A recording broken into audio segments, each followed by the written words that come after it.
The broadcast is now starting. All attendees are in listen-only mode.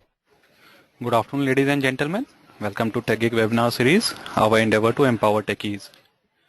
We believe that sharing of knowledge is key to enhance our skills and grow us as a professionals.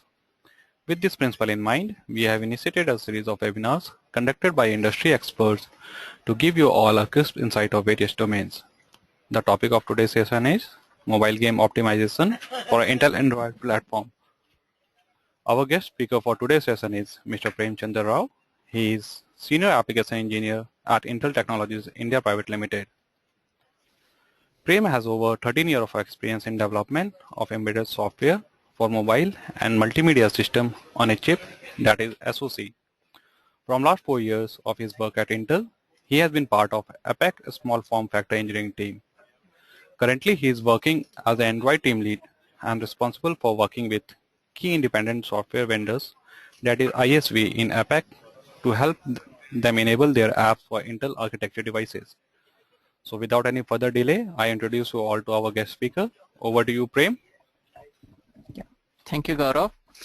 Hi all, good afternoon, and so thank Gaurav for introduction. Okay, myself Prem, and I'm part of developer relations division within Intel.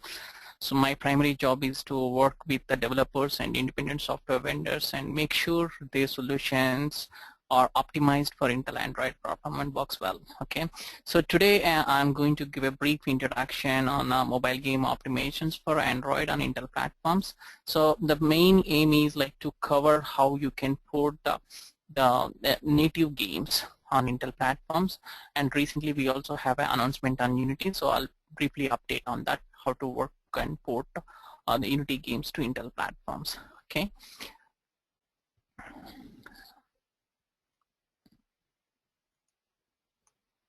Okay, so as you all know, Android is growing from couple of years steadily, and now if you look at it, in the last year, I think the smartphone market share is close to 80% with the Android, and whereas the tablets, especially in the developed countries, it's close to 50%, and whereas in the emerging market, it's more than 60%. Okay, so a lot of developers initially was building for iOS as kind of two applications for iOS and one for Android kind of thing, but later because of the continuous growth of Android, a lot of developers are coming and building for Android. Okay, and even if you look at it, the developer economy and app stores, most of the revenue is from games. If you look at it, only 4 to 6% of the apps are really making money. Out of that, 70 to 80% of them are games, to be frank.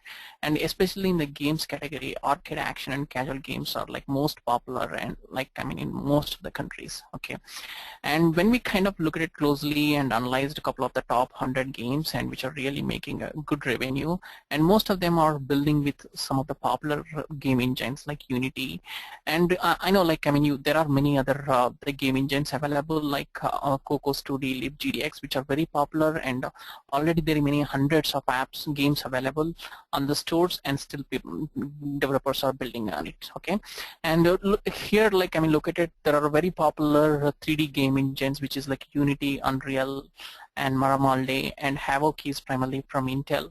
Okay, so these are the game engines which is very popular among Android and iOS developers, and the 2D game engines are primarily Cocos 2D and libgdx, and all these game engines are kind of supported for Intel Android platforms. So some of them are in work in progress like Unity.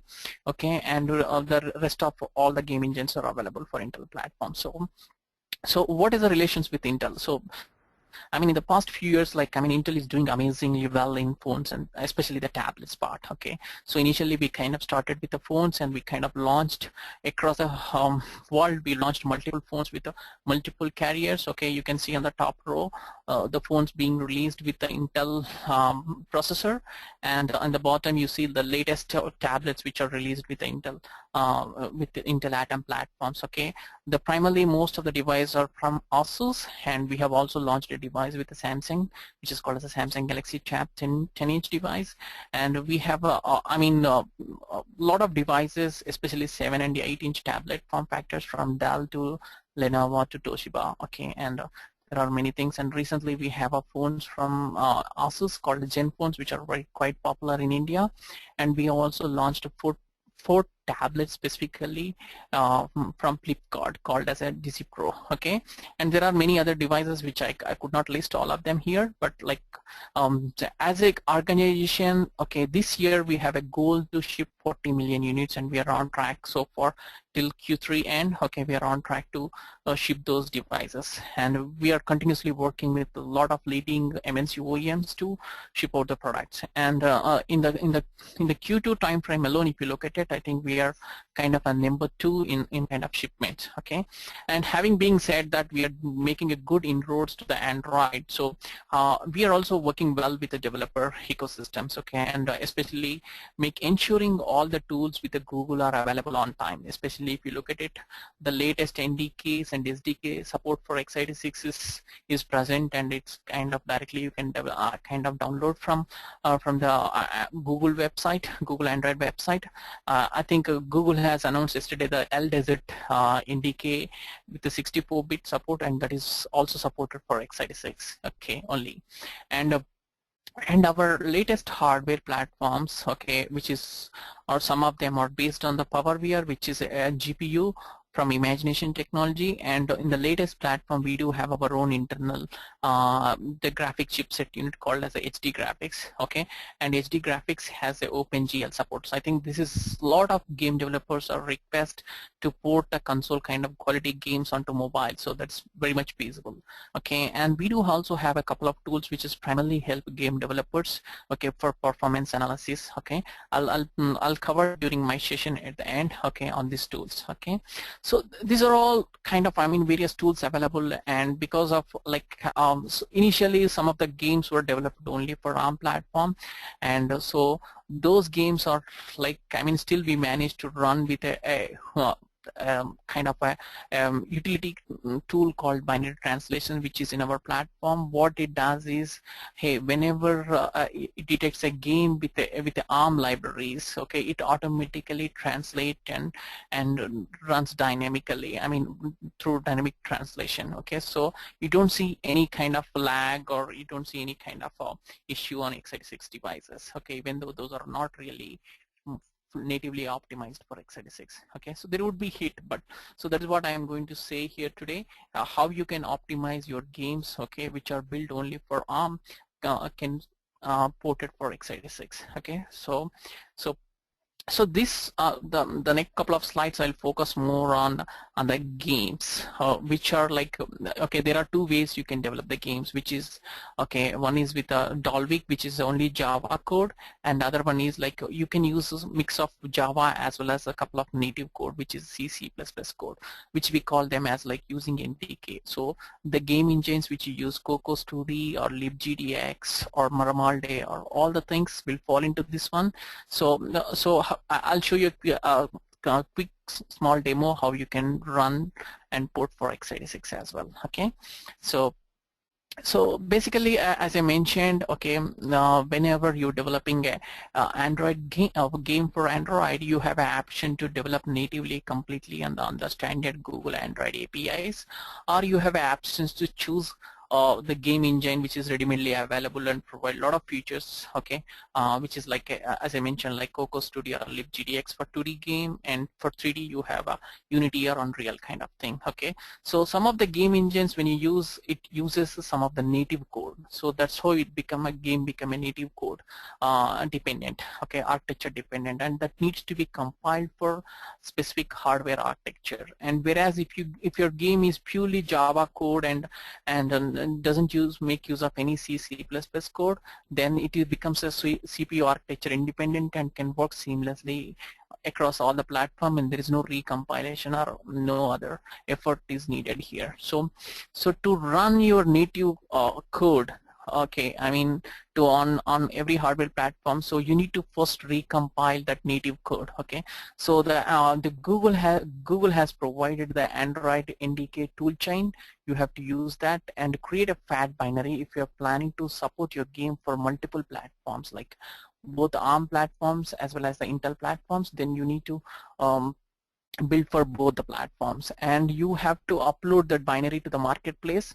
And whenever a consumer downloads that app, particularly on a particular device, it automatically detects the CPU architecture and downloads the specific libraries onto the device. Okay, so the one of the couple of things need to be ensured before, like doing it. We have to use the latest tools.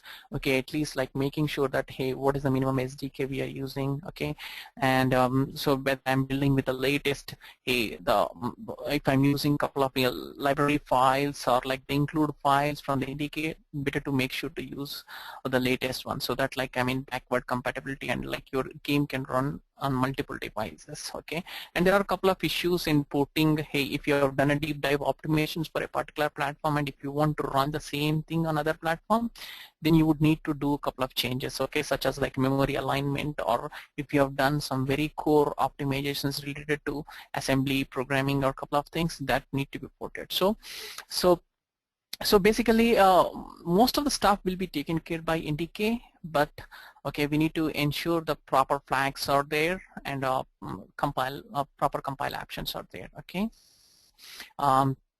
So from the GPU perspective here, does it make sense? Like whether if I'm building a game for a particular ARM platform, whether it will run on Intel platform or not. So most of the GPU related thing is being abstracted through your OpenGL interfaces. So I think it's most of the games run seamlessly, except that there is a kind of a texture. Okay, if you are using any texture compression format specifically for Power BI or for other platforms, okay, etc is one option, but it's not really optimal thing. So you need to make a separate resource files for this texture compression formats. And also, if you have done a very deep dives or platform specific optimizations using some of the OpenGL extensions, you need to make sure that those also will be properly mapped to the other generic APIs. Okay, so some of the Intel platforms are with the Power VR GPU, and some of the Intel latest platforms are with the Intel HD graphics. So there is a little bit of effort required especially with the texture compression format implementations. Okay, that's one thing we have to take care. And the other thing is the CPU abstraction. For most of the platforms, as long as if you have not done a very deep dive optimizations, I think just a recompilation would do. So you have to, as I mentioned, you just need to change in your make file that app_abi equal to all means it will build for all the platforms. Your native code will be built and respectively the libraries will be generated. Okay, and suppose if you have done a very specific optimizations in Neon or SSE, okay, then that requires porting. So typically we provided some kind of utilities, okay, to easily port your Neon code to SSE. There will be automatic routines available which you could take help, and most of the cases, some of the compiler flags and all, you don't need to take care because it's automatically NDK tool will take care. But especially the code which you have written on the Neon, either that could be ported or you could use the unoptimized C code itself to easily recompile for x86 platform, or if you could do a optimization for SSE, that would be good and that would be really optimized for that particular platform. Okay, so there will be two steps needed. If it is already optimized for Neon, first that need to be checked for C or C++ code, and then need to be optimized again for SSE, or you could use our translation tool directly to convert from Neon to SSE. But always it's better to do a hand code assembly so that the performance will be much better. Okay, and with respect to compilation flags, so when you're building the native code, the compilation flags will make a lot of difference, especially on the type of the operations happening on your native code. Okay, if your native code has more floating point operations, then like, hey, msoft float will have a huge impact. Okay, and so those kind of things will matter. So you have to use the right flags. Okay, and these flags will be only required if you have building your native libraries. Hey, suppose if you're using some external libraries like libc or libgpu, some other utilities which are available from the open source, okay, you need to ensure that you use proper compilation flags. Okay, this makes a difference, and we have seen with a good appropriate flags, at least you could see like 15 to 20% of the performance difference you would see in it. Okay, so this is one thing. So what I will do is I'll quickly show how a game, suppose here I have is a GL2 JNI app. Okay, this is a sample app available in the Android SDK samples, okay, and the NDK samples. Okay, so what you need to do is when you're importing, there is a make file. Okay, so application.make file. Here you control for what it need to be built. So app_abi equal to, here I mentioned ARM EABI, ARM v7a, and x86 means the libraries will be generated for 3 platforms. Okay, when you kind of, hey, I don't want to do a fat binary because it increases my APK size, I want to do a separate APK, then you can remove this option and you can just only build separately for x86 and separately for ARM EABA and ARM v7. So there will be 3 APKs in which you need to upload to the Google Play, and depends on the hardware architecture on the device which is running on that particular hardware will pick up the appropriate APK file. Okay, so and if you are doing any specific optimizations or if you find it something, you can tweak the compiler flags also with this one. So you just need to build it. So typically now the latest version of the Eclipse gives you an option to build directly from the Eclipse IDE, but typically you can go to the JNI folder of your app and give the ndk build command, which will typically build your native code. Okay, so here we have seen that there is a native file which is glcode.cpp, which is a kind of shader program which is got built. Okay, which is a native code and which is got built, and it is there. So I'm just kind of installing on a target device.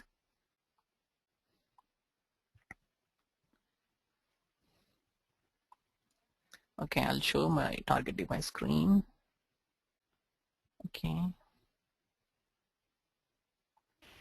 this is my target device, and I'm running this app. Okay, and you should see, yeah, and you should see that the sample game is working fine on the target device. Okay, and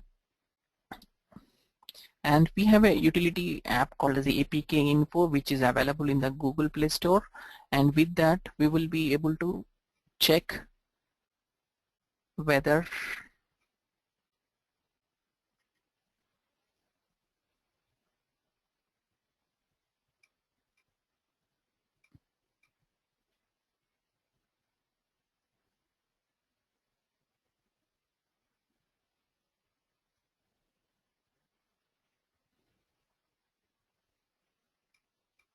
okay, here you can see that the GL2 JNI app is built and has a native libraries of ARM EABI, ARM v7a, and x86. Okay, so this is called as a fat binary. Okay, so this how you will be able to build your the native games to x86 platforms.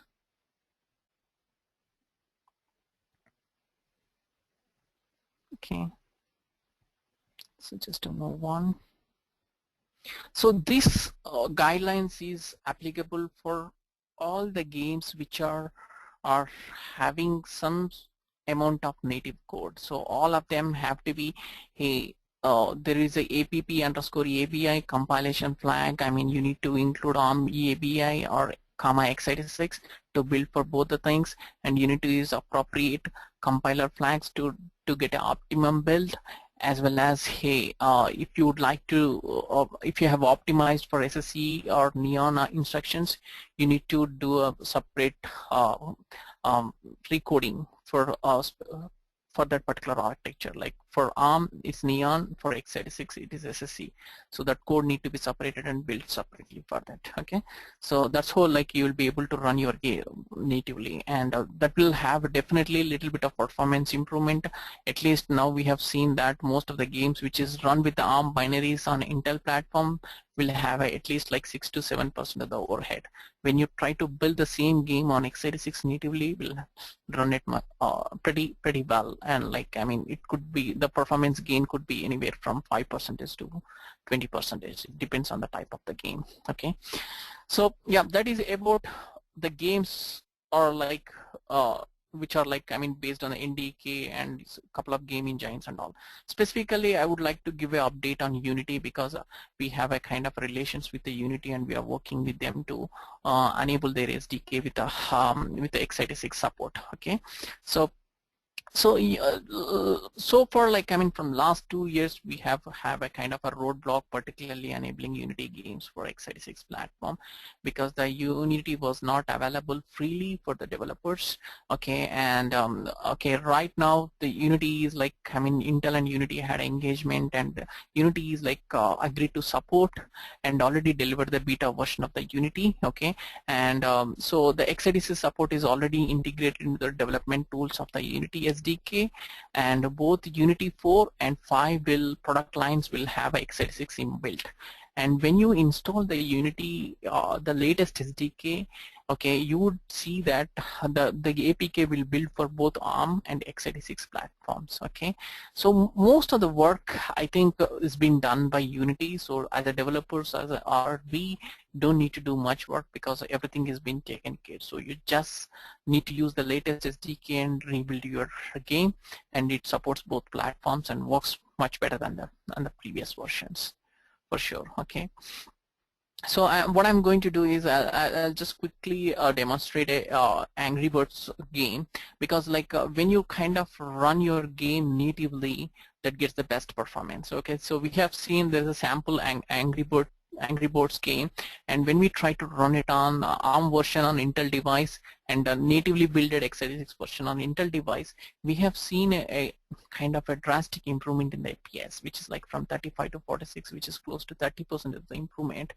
and even the CPU load also is reduced and power consumption also is reduced. So this is like a kind of a clearly shows that the native port always will have advantage. Okay, so because of the overhead of the Houdini or the translation layer, okay, because of that we get this benefit. So here I'll show you how you can build Angry Birds game for Android x86 devices. Okay, so let me just open Unity.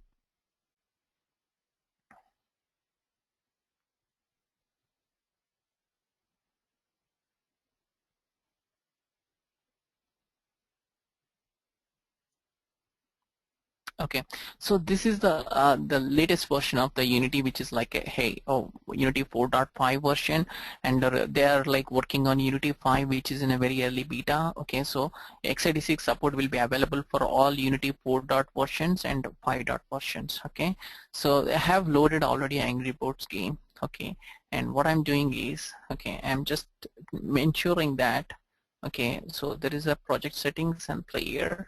I go here and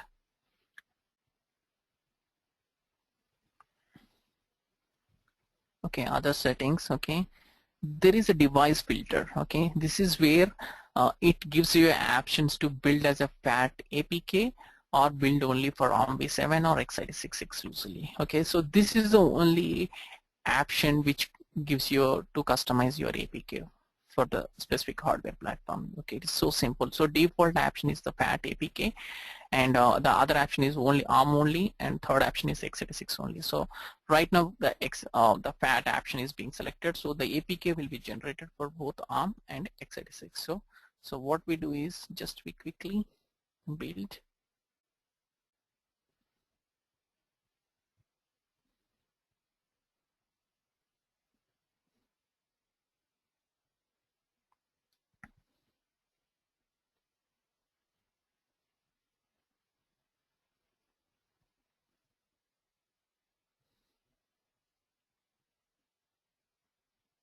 Okay, and I have connected my target device to this.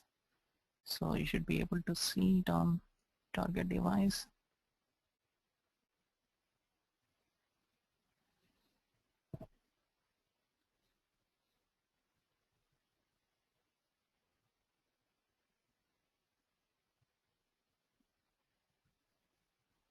It's taking a little bit of time.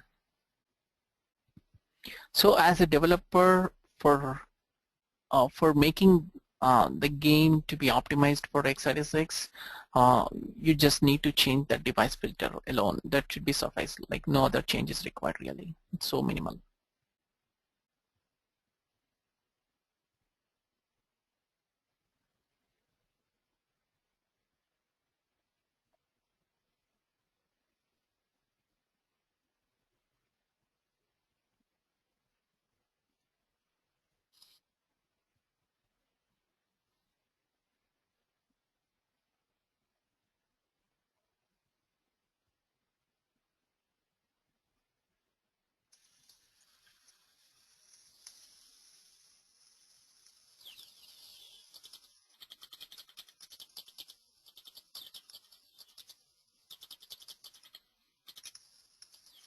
And here you can see the Angry Birds running. Okay, so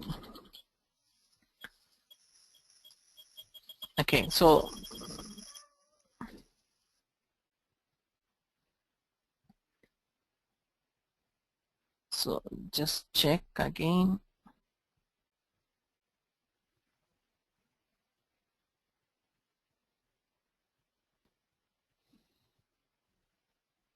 The game which we have built just now is Angry Birds, and it's built for ARM v7 and x86 for both platforms. Okay. Similarly, if you want to build only for x86 platform, you just need to change the device filters settings.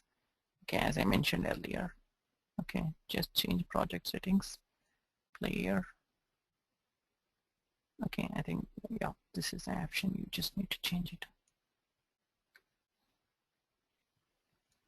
and you just build and run. Okay.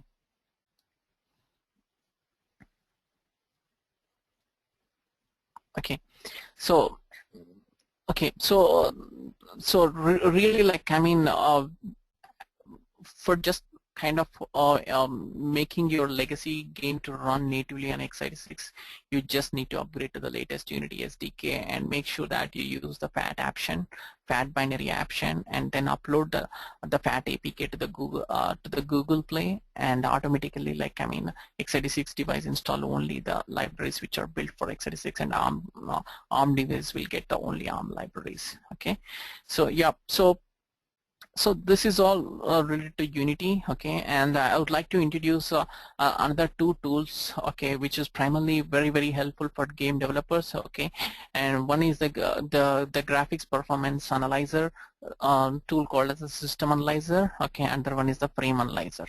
Okay, so these tools have been kind of very popular in Windows environment. A lot of game developers have been using, and now these tools are available for Android game developers. Okay, so I'll just show you again how you can use this tool. Okay, so what I'm doing is I'm launching the system analyzer tool. Okay, and when you launch the system analyzer, okay, and it will show your device here, and when you connect it, okay, so right now, like, I mean, if your device is rooted and it directly work, and if not, then your game needs to be a debug APK, then only you'll be able to do analysis of this thing. Okay, so what I'm doing is I'm taking some app. Okay, I'll take some real cricket. Okay, and you'll be able to see a lot of metrics in this one immediately. Okay, so here you would see, like, in this tool you can see, hey, various like metrics from some CPU. Hey, like, I mean, if your target platform is multi-core platform, hey, how is the load on each CPU, and hey, related to system, like how is disk read and write. And we do have the GPU, which is having the execution unit, so you see, hey, which are the execution units are really active and which are all stalled and waiting for texture to load or waiting for the data to be available to process. Okay, and all that fragment shading, and GPU, how is your frequency, the GPU frequency, how much is it, okay, is it like fully utilizing or not, okay, and is it a GPU bound or CPU bound your app, okay, and so how is your OpenGL, okay, like you can override some of the state overrides and see how is your game is really is doing good, or like, I mean, you have any bottlenecks in your game pipeline. Okay, so there are many options available, and you would be able to see. So what you need to do is, hey, I mean, if you need it, okay, it's already there. Okay, so if you need it, you just drag and drop here matrix, okay, and you'll see. Okay, suppose if you want a target total, how much is the CPU?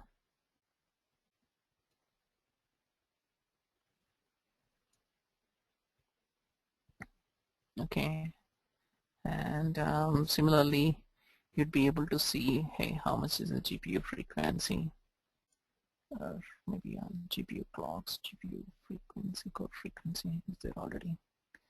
Okay, and available memory.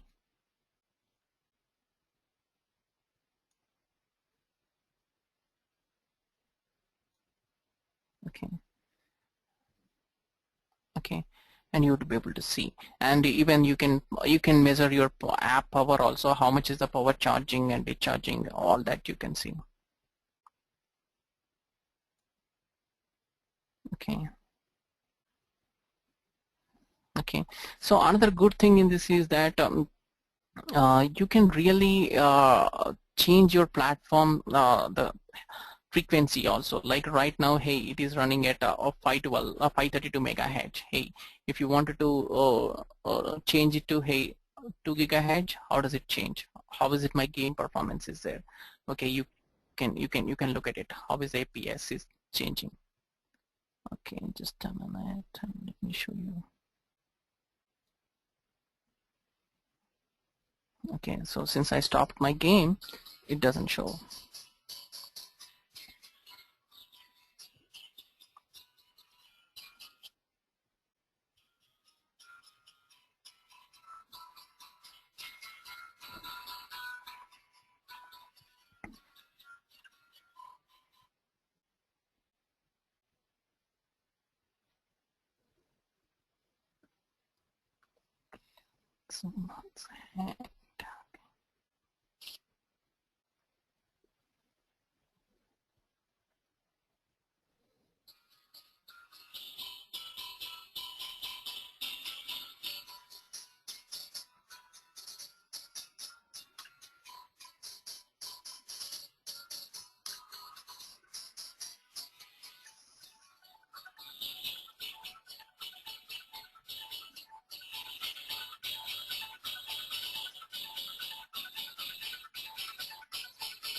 So I can analyze the frames, and I can take a frame capture of that also.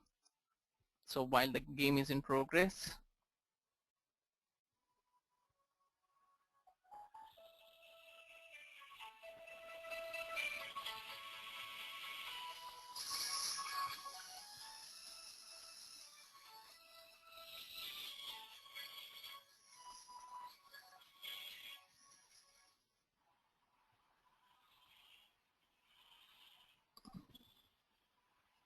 okay, I can capture this.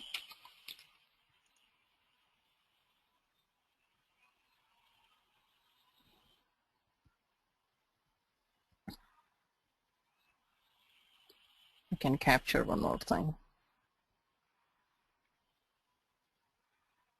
Okay, so now what we have done is, like, with the system analyzer, we can get to know, hey, what is the CPU load, and how is this game, whether it is a CPU bound or GPU bound, okay, and how is this the overall system power, and what is the maximum frequency this game kind of really needed, or what is the minimum frequency we can set it, and hey, how can I kind of, hey, disable some once is a test, and how it is the load or the performance.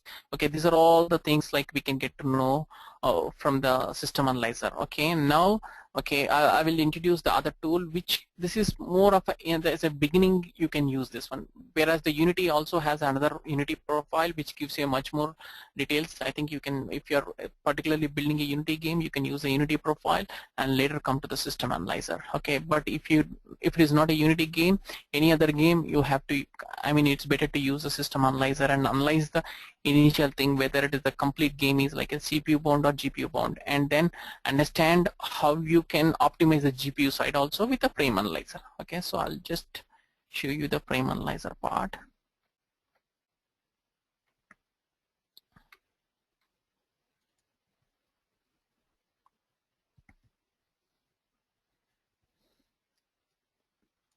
Okay, here suppose I have a couple of screenshots, okay, which I can use it.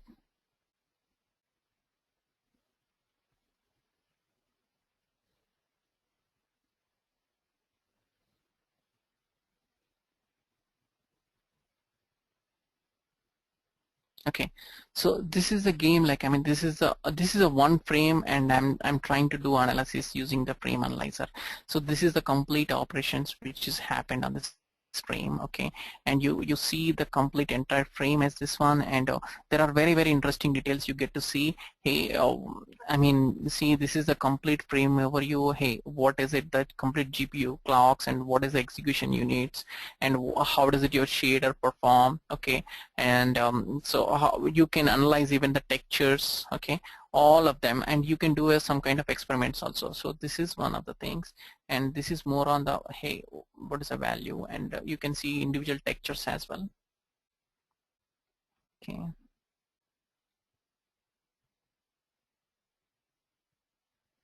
okay, and this is the shader doesn't show, maybe I need to pick up under frame.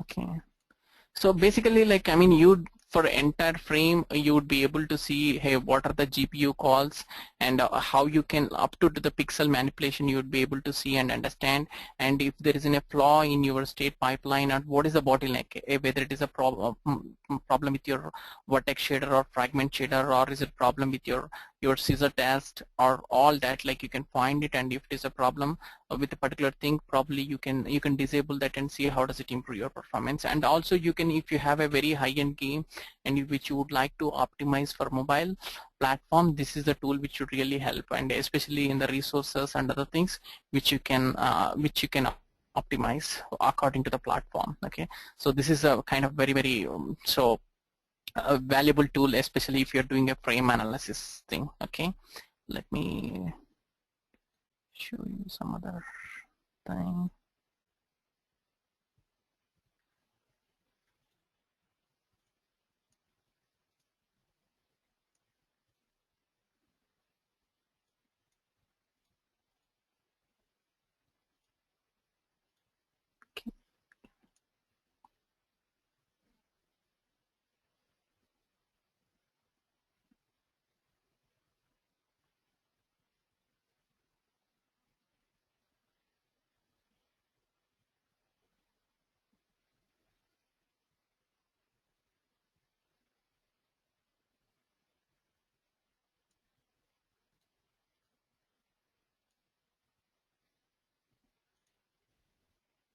Okay, so there is a, like, I mean, you have to have an appropriate frame to really check, hey, what is the shader program being written, and you can analyze it. Okay, currently I don't have a much screens captured, but you can try with that. Okay, so going back, okay, so with the frame analyzer, okay, as with the system analyzer, you can identify the app, how much is it, like, I mean, the load on the CPU, especially your physics engine and all that statistics and optimization details, you would be able to get it from this one. And with respect to the GPU related optimizations, you can use the frame analyzer. So this is like, you can up to go to the draw calls, and you can even analyze your shaders and the textures as well. Okay, yeah, so So yeah, this is what I have primarily. This is the two important tools. But if you'd like to more analyze on the CPU, we have a lot more other tools like vtuner and other system studio kind of tools, which like I mean if you are like you can um, I mean, you can see in our Intel developer zone, you would be able to find out all the tools. Okay, so the conclusion on this is what I'm telling you is that Android ecosystem is growing very fast, and it's important to reach as many users as possible. So you have to make sure that your game runs on every device and it's really optimized and have a great experience on those devices. We recommend to use the latest Unity SDK, which is like have a x86 support, and you can rebuild your game so that the game can run natively on x86 device. There are a lot more x86 devices, tablet devices going to be available in the market. Okay, as I mentioned, we are I mean doing quite good in terms of in terms of our market share and in terms of the reach to the consumers.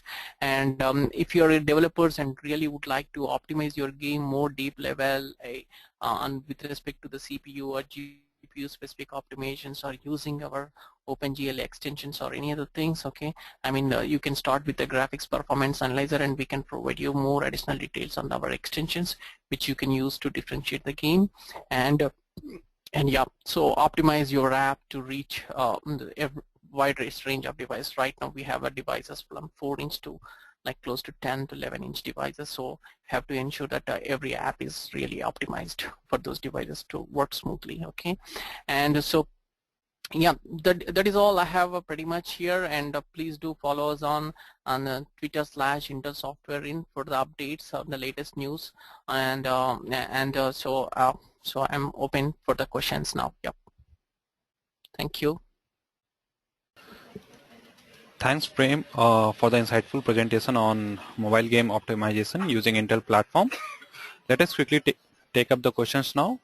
I request you to please read out the question before answering them so that all our users can listen to the commendable insight.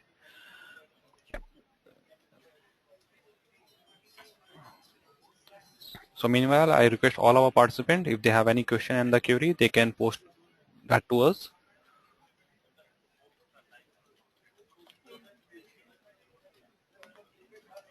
Prem, please move to the question and answer panel. There you can see the questions.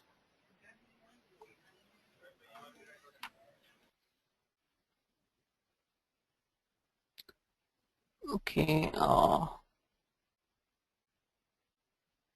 Okay. I see. What is the software which we are using now? I think this question is posted by Swaminath Miller. Okay. I'm not sure what it is like. I mean, he was primarily looking at the tools point, which is like the Intel GPA tool, and the other tool which I introduced was the Unity. Okay, which is like, I mean, you can download from the Unity website, or if you have already kind of licensed the software, I think you can probably request for the latest software, and you'd be able to get that. Okay, and the other question is how to add AdMob to the app we built in Unity. Okay. I think this is, with respect to x86 devices, there's no change how we integrate the AdMob. Okay, and it is pretty much like, I mean, it's not really a hardware architecture dependent. So another question from Ganesh Kumar Kandappan, where I download the Unity SDK. Okay, so the Unity SDK is available from the Unity website. It is a trial version which you can download and kind of, I mean, try out the games, how you can build on that. But if you want to really build a commercial game, you need to kind of license a pro version, okay, which is need to be kind of licensed from Unity, and with that has x86 support. Okay. And any other question? Venkatesh Kandare has a question on what server are available for JSON for Intel XDK. I think this is kind of I need to really check because it's not related to the games and the current topic. I'll probably check and get back on that.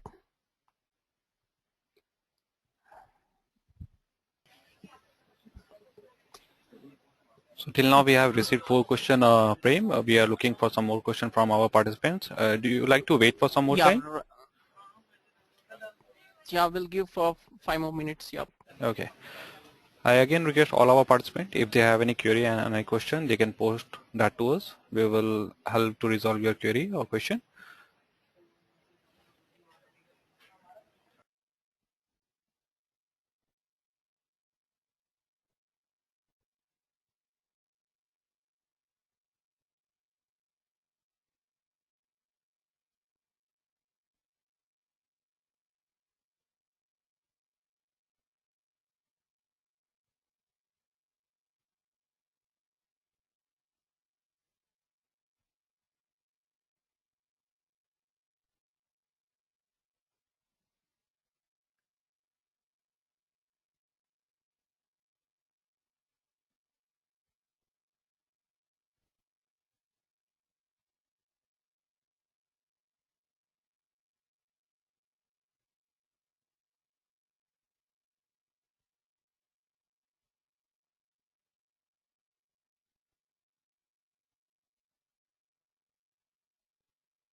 Yeah, Gaurav, I think there's no more questions, Yeah, and right. yeah, I would like to thank you and thank you for joining for this session. If you have any more questions, yeah, please do let us know, and will follow up and get back to you on that. Thank you, Gaurav. Thanks, Prem. We are really thankful to you for conducting this webinar. It was indeed a great session. I would also like to thank all our participants who have joined this webinar and making this webinar a success.